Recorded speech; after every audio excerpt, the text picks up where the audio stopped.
सिद्धिर्भ्यः ओम नमः सिद्धिर्भ्यः ओम नमः सिद्धिर्भ्यः। अहिंसा परमो धर्म की महावीर भगवान की संत शिरोमणि आचार्य गुरुवर श्री विद्यासागर जी महाराज की, आचार्य भगवंत श्री समय सागर जी महाराज की, सिद्ध चक्र महामंडल विधान की, परम पूज्य आदिकाल तुम्हारी माता जी की जय, वंदे आदिकाल शंकी की जय, वंदन मदन बधाई। तुलसी नरभव खेत है, मन वच काय कृषाण, पाप पुण्य दो बीज है, क्या बोलो सो जान। तुलसीदास जी ने बहुत प्यारी बात कही। ये मनुष्य पर्याय एक खेत की तरह हमें प्राप्त हुई है और खेत में खेती करने के लिए मन वचन काय रूपी 3 किसान कहे गए हैं, जिन्हें हम मन वचन और काय को योग के रूप में जानते हैं। ऐसे 3 योग हमारे जीवन में खेती करने वाले कृषक हैं और पाप पुण्य 2 बीज है। हमारे पास बीज तो है, पर पाप और पुण्य रूप 2 बीज है। उन 2 बीजों में से हमें क्या बोना है सो तुम जान, यानी ये हमें ही निश्चय करना पड़ेगा, हमें ही निर्णय करना पड़ेगा कि हमें बोना क्या है, फसल किसकी हमें लगानी है। ये विधान वास्तव में आपके जीवन में ऐसा अतिशय और चमत्कार को लेकर के पैदा हुआ कि जो हम नहीं सोच पा रहे थे वो सारे कार्य आपके इस विधान में होंगे। आप भी नहीं सोच पा रहे थे, हम भी नहीं सोच पा रहे थे, और ऐसे इस विधान में हमने जो कार्य किए वह अतिशय और चमत्कार को लेकर के पैदा हो गए। सबका उपयोग चेंज होता है ऐसे में। शांति से बैठ जाओ, आकर के बाद में दर्शन कर लेना जब प्रवचन हो जाएगी। अतिशय किसे कहते हैं तो कहा जाता है सर्वसाधारण प्राणियों में नहीं पाई जाने वाली अद्भुत और अनोखी बात को अतिशय कहते हैं। और ऐसा अतिशय आप सभी लोगों ने भी देखा कि विधान के बीच में ऐसे नए नए काम हुए जो काम हम कभी मन में कल्पना भी नहीं कर पा रहे थे कि इस प्रकार से कार्य होंगे। इस सागर प्रवास में ये 5वें नंबर का विधान है। पहला विधान अंकुर कॉलोनी में हुआ था, दूसरा विधान नेहा नगर में हुआ था, तीसरा विधान दीनदयाल नगर में हुआ था, चौथा विधान फिर अंकुर कॉलोनी में हुआ था, और अभी 5वां विधान कटरा बाजार में हो रहा है, यहाँ के मंदिर में, और 6वां विधान जेल में।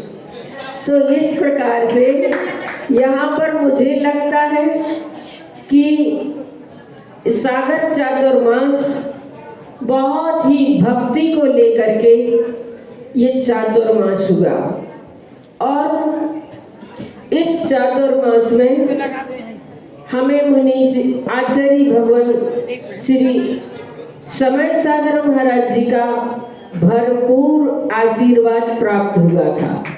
और इसीलिए आदमी अगर कुछ करना चाहे और कुछ होना चाहे तो वह अगर इस बात को मन में ठान ले तो क्या कर नहीं सकता और क्या हो नहीं सकता। मैंने पढ़ा काली घाट के फुटपाथ पर चने खाकर रात गुजारने वाला लड़का भारत का सर्वोच्च संगीतज्ञ उस्ताद अलाउद्दीन खां बन जाता है। 3 रुपए की पूंजी से व्यवसाय शुरू करने वाला भारत का धनपति सर्वोच्च शिखर बिरला बन जाता है।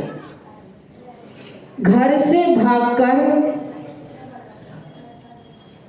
मात्र 4 आने की सिर दर्द की दवा तैयार करके सड़कों पर बेचने वाला लड़का अमृतांजन लिमिटेड का करोड़पति मालिक बन जाता है। अमेरिका की सड़कों पर मामूली सी चीजें बेचने वाला रॉकफेलर वह सर्वोच्च अपने जीवन में सुख को प्राप्त कर लेता है।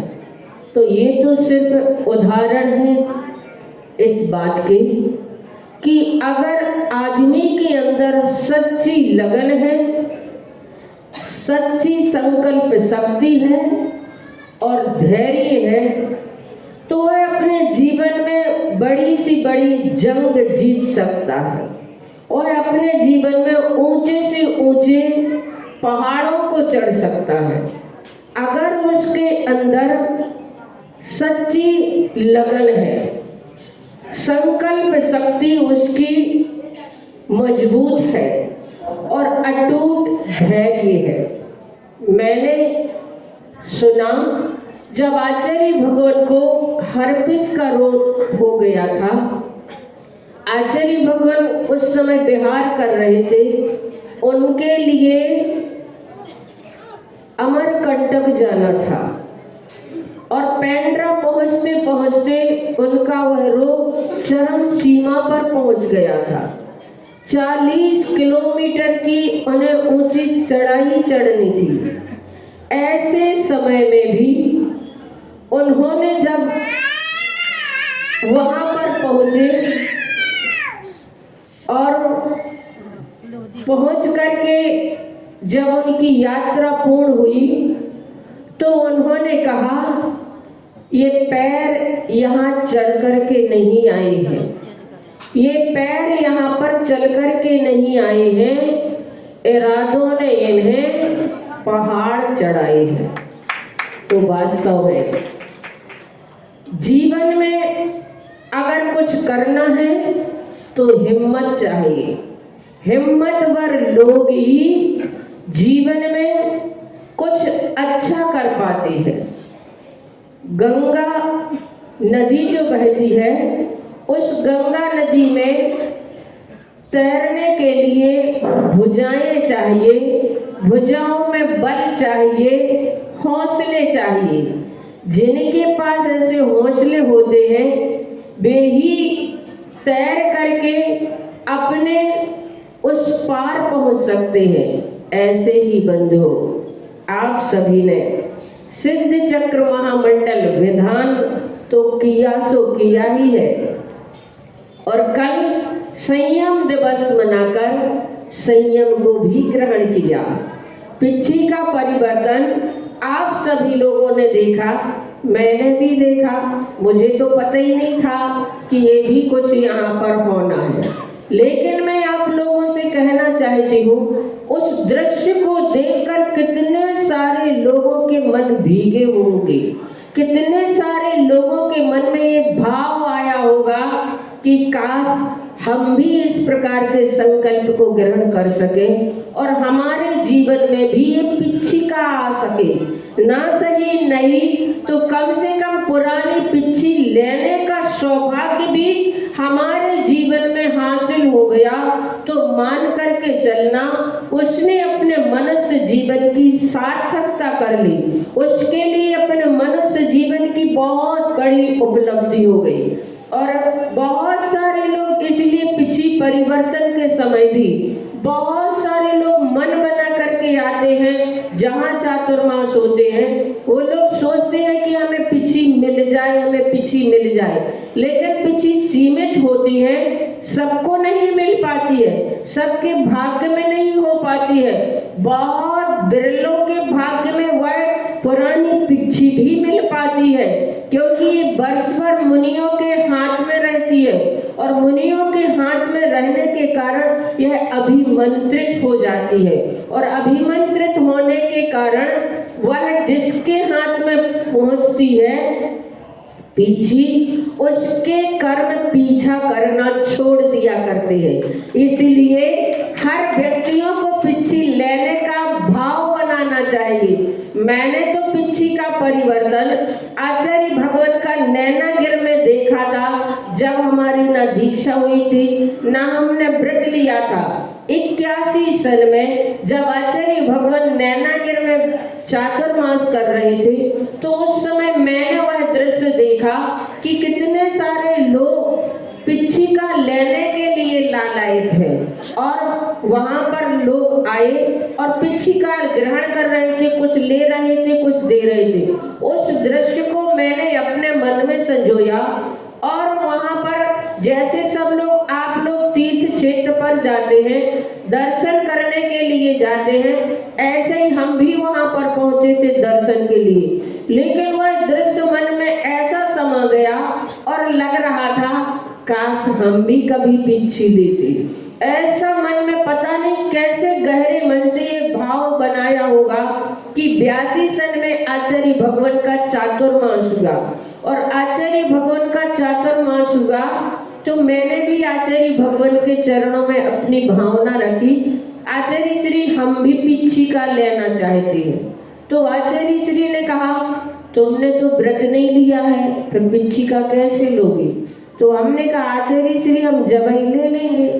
आचार्य श्री कहने लगे जबई क्या कहलाता है? तो हमने कहा आचार्य श्री जिस समय आप व्रत देंगे उसी समय हम पिछी ले लेंगे। और वास्तव में ऐसा वह पावन दिन मेरे जीवन में रहा कि मुझे आचार्य भगवान की पिछी का मिल गई। मैंने तो कभी सोचा ही नहीं था इतने बड़े आचार्य जो जगत पूज्य जैसे हम सभी के सामने तीर्थंकर जैसे लगते, ऐसे तीर्थंकर स्वरूप आचार्य भगवान की पिछी हमारे लिए मिले। हमारे अंदर तो कोई योग्यता ही नहीं थी, उस समय हमारी पढ़ाई भी ज्यादा नहीं थी और कोई डिग्रियां नहीं थी, कोई डिवीजन कुछ भी नहीं था, और कोई हमारे साथ उसका समर्थन करने वाला भी नहीं था। लेकिन फिर भी आचार्य भगवान ने मुझे वह पिछिका दी, तो मुझे लगा वास्तव में पता नहीं कितने गहरे मन से एक भाव बनाए होंगे कि आचार्य भगवान की वह पिछिका मुझे देने का भाव बन गया और मेरे उस पिछिका को लेने का भाव बना। ऐसे ही मैं हमेशा सोचती हूँ कि ऐसे दृश्य अपने बच्चों को आपको हमेशा दिखाना चाहिए, ताकि पता नहीं कौन से बच्चों के मन में किस प्रकार से ये बातें घर कर जाएं। और वास्तव में ये जब बातें गहरे मन से घर कर जाती है तो जरूर पूर्ण होती है, जरूर पूर्ण होती है। ये भावनाएं हमारी, हमने अच्छे मन से जो भावना भाई है वो भी पूर्ण होती है। तो कभी हम गुस्से में कभी अपने प्रति कुछ गलत भाव कर लेते हैं तो गलत भाव भी हम पर ही वह पूर्ण होते हैं। इसलिए हमें हमेशा अच्छे भाव बनाते रहना चाहिए। अच्छे भावों को भाने से आज आप लोग यहाँ पर इतना सारा अच्छा कार्य कर चुके हैं कि आपको वास्तव में लग रहा हो कि मैंने अपनी जिंदगी में विधान तो किया, पर ऐसा विधान जो स्वयं अपने परिवार के साथ मिल करके बैठ करके एक साथ हम अच्छे कार्य को करें, ये भाव पता नहीं कैसे गहरे मन से किया होगा, जो आपको यहाँ अपने अपने अपने अपने ही पूरे दिखाई देते हैं और उन सबके साथ बैठ करके आप विधान कर रहे हैं। कितना शुभ भाव आप लोगों ने बनाया होगा। और मैं तो आप लोगों से कहती हूँ कि सबके मन अब ऐसे बन रहे हैं इस दृश्य को देख करके। बहुत सारे लोग कह रहे थे माता कराएंगे।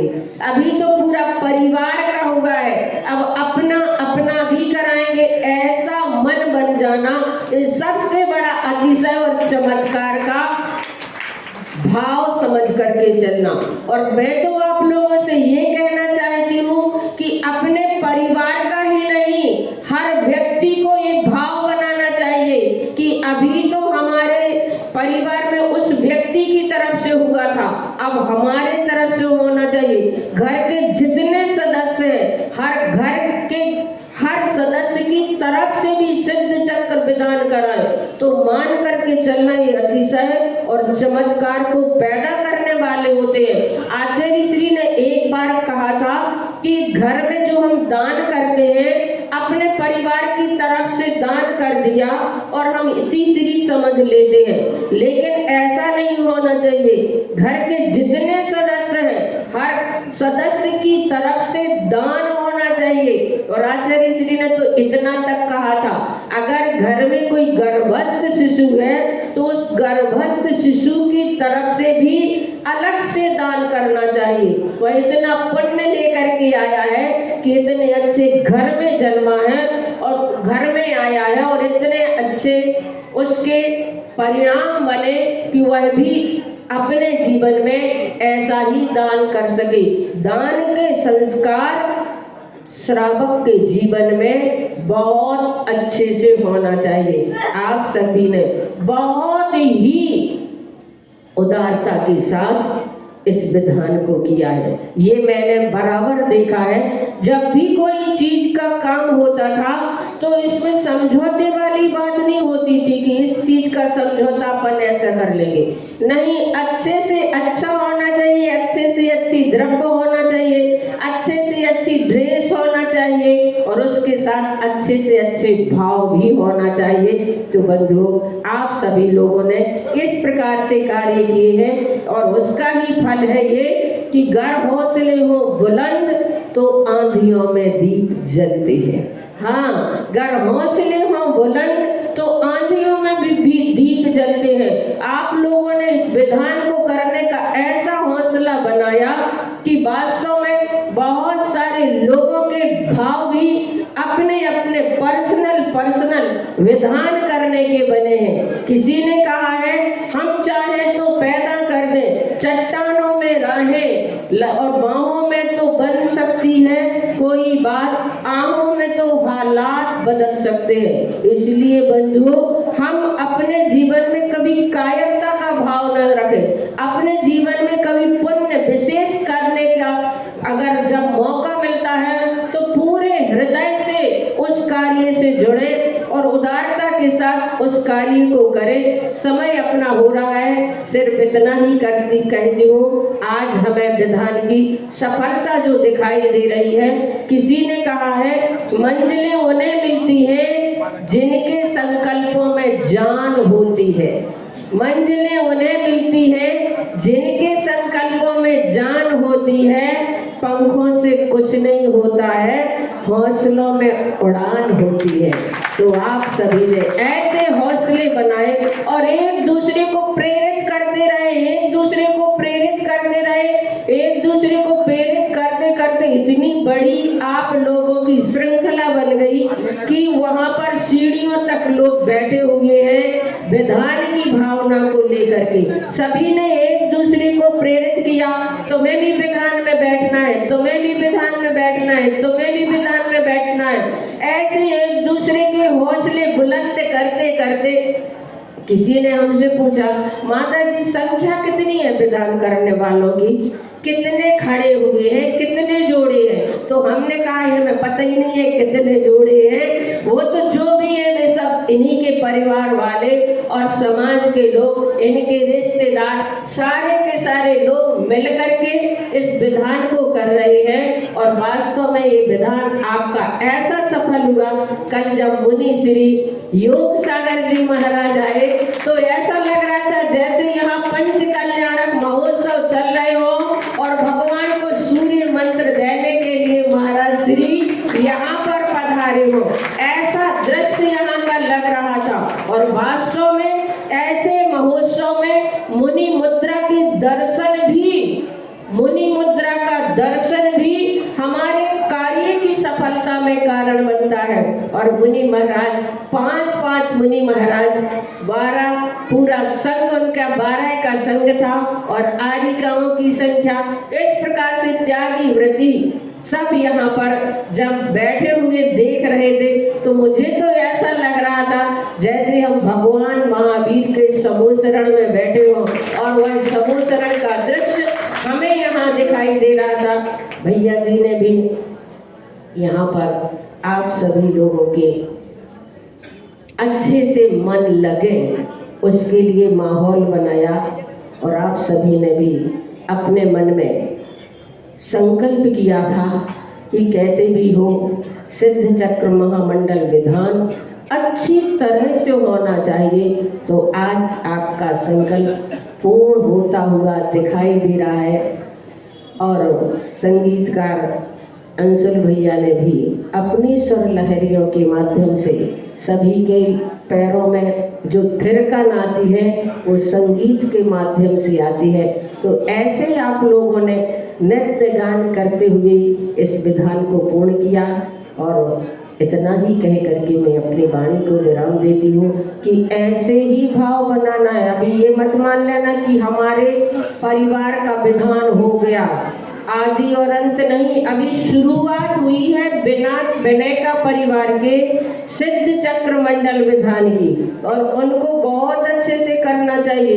एक बहन मेरे पास आई थी, कहने लगी माता जी हमारी शादी की 25वीं सालगिरह है। तो उनको ऐसे नहीं कि 25वीं सालगिरह ऐसे ही मना ली, उनके लिए बहुत अच्छे से संकल्प के साथ धार्मिक अनुष्ठान के साथ सिद्ध चक्र महामंडल विधान के संकल्प के साथ उन्हें अभी तो शुरुआत हुई है उनकी 25वीं साल की या जो भी साल हो उनकी, उन्होंने ये बताया था कि हमारी शादी की सालगिरह है। तो उन्हें अपने विधान का उनकी शादी का जो भी साल हो अंतिम जो उसका समय पड़ेगा इसके बाद अगला जो आएगा उसमें सिद्ध चक्र मंडल विधान की भावना मानी चाहिए। भावना भवनाशिनी होती है। इन लोगों ने कब से भावना भाई हम तो ये सुनते चले आ रहे थे पर हमारे बस का तो कुछ भी नहीं था, क्योंकि आचार्य भगवान के माध्यम से ही सब कुछ होता है। और आप लोगों का पुण्य था जो संघ कितने दिन तक रुक गया। हम लोगों को तो डोंगरगढ़ जाना था, पता नहीं इन लोगों ने कैसी उल्टी माला मेरी कि हमारा डोंगरगढ़ जाना तो रुक गया और यहाँ के विधान में सम्मिलित हो गए। बोले महावीर भगवान की परम पूज्य माता जी की जय।